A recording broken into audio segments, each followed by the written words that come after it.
No dia em que ela apareceu, o mundo foi aterrorizado. Nem mesmo o próprio Imperador da Espada conseguiu bater de frente. Ela era um monstro como nenhum outro, mas como o Imperador alcançou seu objetivo, ele pede que ela o mate. Então, em seu golpe final, ele finalmente apareceu, um espadachim do cabelo escarlate que bloqueou aquele ataque monstruoso e pulou para cima da Fada Lunar, porque hoje é o dia em que ela será partida ao meio pelo espadachim quebra-lua, e desse jeito foi concedido a onda de ataques do dragão. E naquele dia dos céus caíram 9 raios de energia da espada. Então, 6 anos depois, na mansão Aryong, nosso pequeno cabelo escarlate tá tomando uma surra da mulher, com ela falando que hoje eles receberão convidados importantes e ele não tá limpando o quintal direito. E será que ele tá ignorando essa ordem porque ela não é a mãe dele? E por isso ela fala que hoje vai dar uma boa lição nele, enquanto seus irmãos caem na risada porque ele é tão medroso que apanha sem se levantar. E agora estamos na estrada com os convidados que estão indo conhecer o único irmão de juramento do pai deles, o tio Yeon. E pensando bem, a mulher ali tá procurando a filha dela, que na verdade tá indo no topo da carruagem. E lá dentro, um dos filhos tá falando pro pai falar um pouco sobre o tio Yeon. E ele foi contando aquela velha história de 6 anos atrás, quando Yeon e suas artes de espada eram as mais perfeitas sobre o céu. E se não fosse por ele não estaria vivo aqui hoje, já que a técnica das 9 espadas celestiais dele é capaz de bater de frente com as mais avançadas do clã do Imperador da Espada. Mas então o filho pergunta se é tão forte assim porque elas não são conhecidas pelo mundo. E isso é porque Yeon se aposentou e não passou as técnicas para ninguém. E por isso ele vai contar uma coisa importante para eles. O tio Yeon tinha 2 esposas, e a que ele mais amou foi a segunda, mas infelizmente ela morreu depois de dar à luz 6 anos atrás. E depois disso ele perdeu toda a sua razão de viver e se trancou no quarto onde ela vivia. E por causa disso, quando eles estiverem na mansão Aryong, não é pra eles falarem nada sobre essa segunda esposa. E agora voltando lá na mansão, a mulher ainda estava acertando umas no menino, até que um guarda chega falando que o senhor finalmente saiu do quarto assim que soube que a carruagem entrou na vila. E aí a mulher já vai limpando as mãos de sangue puta da vida, porque ele saiu pra ver o seu irmão de juramento.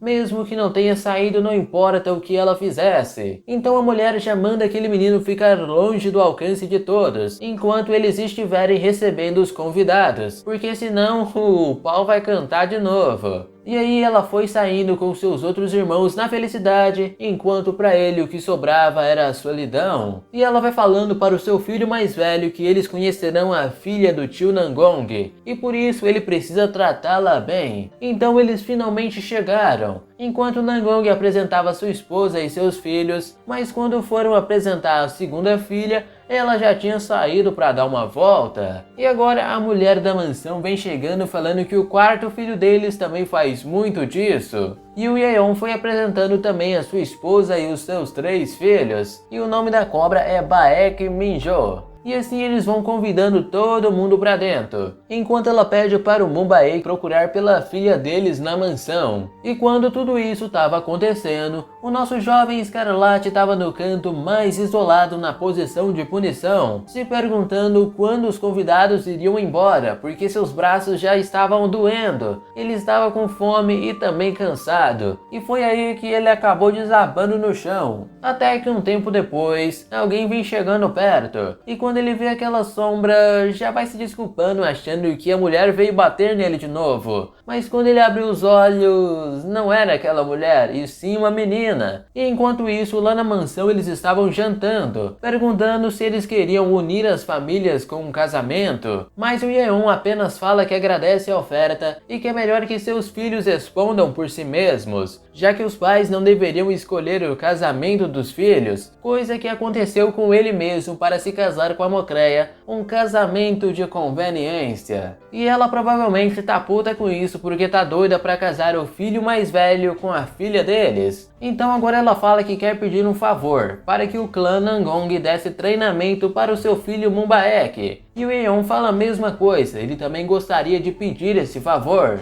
Mas aí o líder dos Nangong pergunta se ele tá bem com isso, já que o filho mais velho não herdará as 9 espadas celestiais. E isso é porque ele já não pode passar essas artes marciais na idade dele. E também tem um outro motivo que ele ia falar, mas ele acabou desmaiando no meio da mesa de jantar. E agora estamos lá com o Mumbaek, que ainda tá procurando a filha deles. Até que ele ouve alguma coisa ali do lado, e era a irmã dele enchendo o saco do filho do cara lá. E ela tava toda falando que ele matou todos os seus inimigos. Mas aí o Mumbaek aparece lá se desculpando por ela estar incomodando ele. E no final os dois ainda acabaram brigando, enquanto o outro pensa que seria bom se a irmã dele fosse assim tão animada. Só que aí ele se desculpa de novo e eles vão procurar a irmã dele juntos, a mesma que acabou de encontrar o nosso menino Escarlate. Até que ele lembra que haveria convidados importantes, então se a mãe dele descobrir isso, ele tá ferrado. E por isso ele vazou correndo, mas a menina só pegou e puxou ele para trás, enquanto ele se desculpava achando que ia apanhar de novo. E ela mesma se perguntando vê que todos aqueles machucados não parecem resultados de treinamento. E pelo cabelo vermelho, ele deve ser filho do espadachim dessa mansão. Então ela baixou indo com a mão para cima enquanto ele estava desesperado de medo, e foi aí que ela entendeu. Ele nunca recebeu cuidados adequados. Então ela só foi passando a mão no cabelo dele perguntando qual é o seu nome. E o nome do nosso menino Escarlate é Yeon Jeok-ha, o quarto filho do espadachim Yeon, e por isso ela fala que vai protegê-lo enquanto ele chora de felicidade. E aí ela pegou na mão dele e eles foram escapando da mansão por um buraco. E assim acabamos na vila que tinha lá em volta. E aí ela comprou uns espetinhos e elas foram comendo. Enquanto lá na mansão, o Imperador da Espada tá falando que ficou chocado como ele acabou naquele estado. Mas Yeon disse que já falou pra ele que a técnica avançada do seu clã é passada adiante pela Juintian Shunu, a deusa chinesa da guerra. Só que agora ele não consegue mais ver ela, desde o dia em que a sua segunda esposa morreu. E com a morte dela ficou um bebê idêntico a ele, mas ele não teve coragem de vê-lo mesmo que ele saiba que a morte dela não foi culpa dele. E por isso ele quer pedir ao chefe Nangong um último favor. Mesmo que ele não tenha direito de dizer isso, ele espera que ele cuide de seus filhos, já que eles são pobres crianças que cresceram sem um pai. E assim os guardas finalmente estão chegando, porque acharam a senhorita que chegou de mãos dadas com o Jeok. E aí a outra foi ensinar uma mãe preocupada, já que depois o couro vai comer, enquanto a jovem senhorita estava comendo ela com os olhos. Então os outros irmãos também chegaram, enquanto o mais velho dos Nangong ficou surpreso que ela estava segurando a mão dessa criança. E o Mumbaek também estava, porque perdeu uma morena hoje. E assim eles tiveram que se separar e a mulher estava puta, e provavelmente depois dali o couro comeu solto.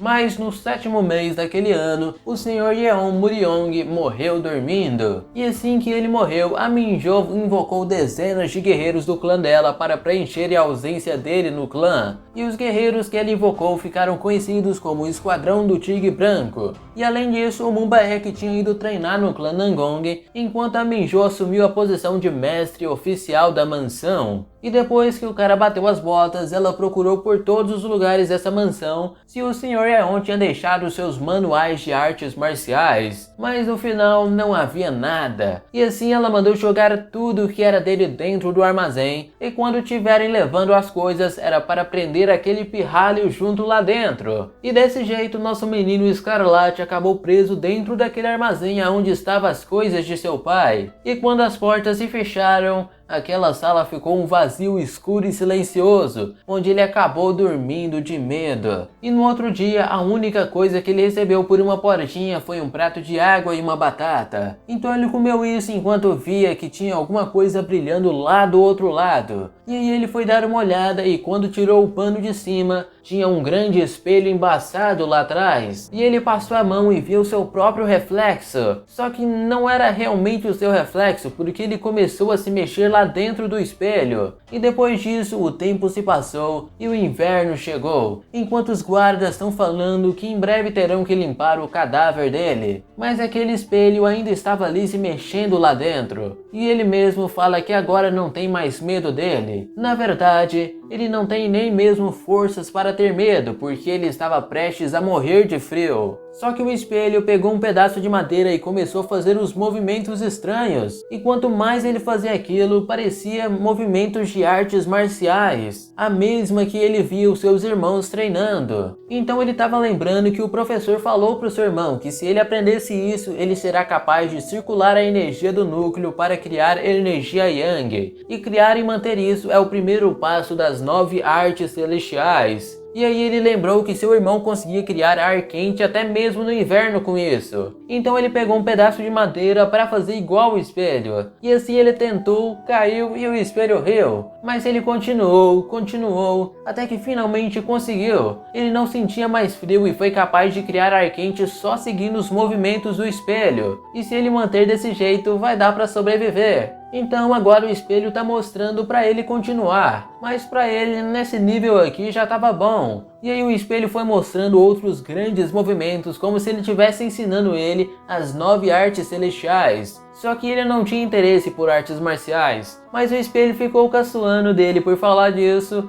Aí ele pegou um pedaço de madeira e falou que conseguia também fazer isso. E desse jeito ele continuou, passou inverno, verão, primavera, e ele continuou seguindo os passos do espelho. E mesmo ele tentando desistir, ele se reergueu e continuou. E também percebeu que os movimentos das 9 artes celestiais que ele mostrou antes têm padrões similares com a do clã, mas é muito mais difícil. Então essa poderia ser uma arte marcial ainda mais avançada que aquela que o seu irmão praticava. E assim o espelho mostrou para ele uma escrita lá em cima, onde fala que esse era o verdadeiro espelho da fada Juntian, aquela que havia desaparecido para o seu pai. E naquele momento as 900 palavras que estavam dentro do espelho começaram a aparecer lá em cima, e foram todas fluindo para dentro da cabeça dele. E foi aqui que ele percebeu que a verdadeira arte que ele seguia era a técnica da espada inquisitora dos céus. E assim aquele que passou a vida inteira sendo abusado foi jogado em um armazém, mas esse azar ajudou ele a encontrar o espelho que mudaria sua vida. Então uma criança que era para ser morta começou a passar por mudanças, e o manual secreto que não foi passado adiante acabou sim sendo passado lentamente por aquele espelho. E por ele estar preso naquele armazém, ele focou todas as suas forças em aprender aquilo que o espelho mostrava. E assim 10 anos já haviam se passado, e ele finalmente conseguiu fazer exatamente os mesmos movimentos do espelho. E agora na mansão, o Mubaek acabou de chegar depois de 10 anos treinando, e a Minjo já foi correndo ver ele junto com os seus outros 2 irmãos. E quem estava lá atrás também eram os descendentes do clã Nongong, a senhorita Yeon, que ficou mais bonita, e o Shu, o mais velho. Então no meio da conversa, a senhorita acaba dando no pé de novo igual daquela vez. E a Minjo já fala para os guardas para que ela não chegue perto do armazém. E na verdade tem algo sobre o armazém que o guarda queria falar, porque ele verificou ontem à noite e o mestre Jaeok desapareceu. E aí a mulher ficou puta da vida. E na verdade o que aconteceu lá dentro do armazém foi que ele finalmente conseguiu fazer os movimentos. Só que agora o espelho aponta para cima, onde tinha uma rachadura no teto. E finalmente era a hora. Depois de passar 10 anos na escuridão, ele veria o céu pela primeira vez. E o espelho confirma que é hoje o dia de sua partida. E desse jeito ele sobe para cima, e quando olha lá embaixo, o espelho já tinha desaparecido. Então a hora finalmente chegou. E nesse momento a Minjo tá indo lá no armazém e percebe que ele saiu pelo buraco no teto.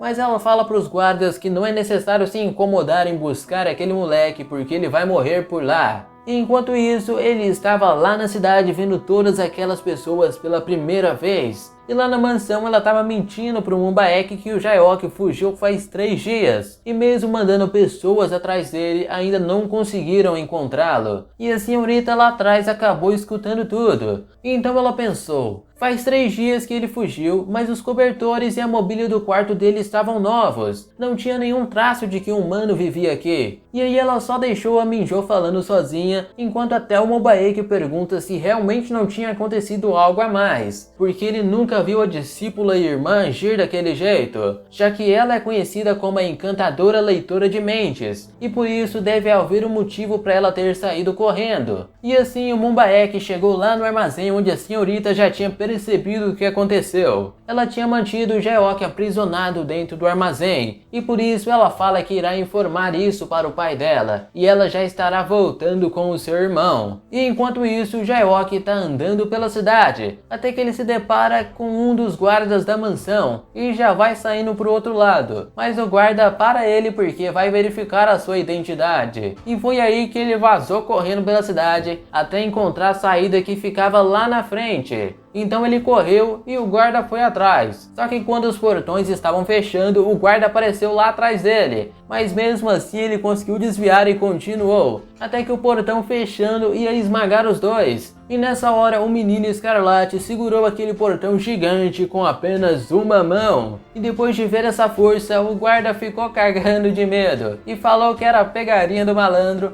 Então ele saiu e o nosso menino finalmente fugiu de seu aprisionamento 10 anos depois. E agora finalmente começará a história desse monstro que se tornará o mais forte desse mundo. Então se curtiu a história de quem se tornará a próxima lenda, não esquece de deixar o like aí embaixo e se inscreva para os próximos.